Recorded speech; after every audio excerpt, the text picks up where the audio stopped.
Joined right now by former Arkansas Governor Asa Hutchinson, a Republican and potential 2024 presidential candidate. He's with me now. Good morning to you. Good morning, Adrienne. Good to be with you. Good to see you again, as always. You know, obviously, former President Trump has denied any wrongdoing in this case. The GOP has a lot of opinions about him and some concerns. You yourself have been critical at times, but do you believe this Manhattan DA probe is essentially only politically motivated, that this is some type of a game? Well, first of all, I've been a former federal prosecutor, and so I understand what it means to make a decision to take a case into court, and you don't want to take a marginal one in. And I struggle with trying to figure out exactly the legal theory and how this could be a winnable case. And so that troubles me. And of course, some of the statements that the prosecutors made gives it a taint of politics, and it's not a pretty look for our country indicting a former president on what appears to be a marginal set of facts and legal theory. Now, having said that, let's stop listening to the former president, his announcements of that, and let's let the facts come out. And what the facts are is what should determine the outcome of the justice system. We've got the best justice system in the world, and so that process will work. The president, if he's charged, has a right to defend himself. Let's don't prejudge that, and let the system of justice works like it works for millions of Americans every year. It's just a reality of where we are. I think it's a distraction, and hopefully we can move on quickly to talk about the serious issues that face our country, many of those you just covered in terms of threats that we see from abroad. Now, earlier this week, you did say that our president, our next president, needs to be a governor.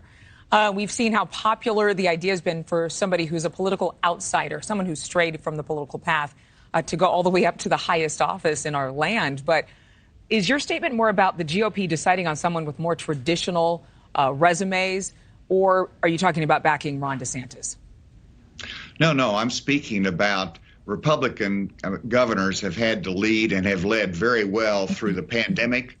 So people understand their leadership capability, their love for freedom, their ability to manage through crisis. And they also know how to balance a budget and create surpluses and create jobs. And so it's tested leadership. Executive leadership is what I was referencing. Obviously, we want to move our country forward in terms of solutions, and our senators serve us well.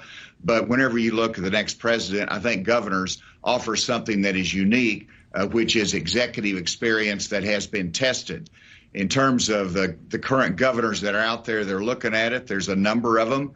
I'm one of those that will be making a decision, an announcement next month. But governors have a special place in leading, and that's why I think at this particular time in our country, they offer something different and unique, and that's needed with the threats that we see in America today. I have another question to ask you, and I know you have yet to announce formally whether you will or will not run for this candidacy. But if Mr. Trump was to ask you to be the VP alongside of him, what would you say? Well, I don't expect that to happen because I've been critical of Mr. Trump in terms of how he's handled himself subsequent to the last election. And in fact, I was chair of his campaign in Arkansas, but after January 6th, after the post-election comments and his singular focus on the past, I don't expect him to offer me anything, and I'm competing potentially, if I make that decision, against him, and we look for alternatives of his leadership for the future of our party and our country, and I think that's what's important for us to evaluate in 2024. Former Arkansas Governor Asa Hutchinson, thank you for being with us today. Thank you. Good to be with you. Thank you as always. Marky, over to you. Hey, for anybody with their eye on the markets,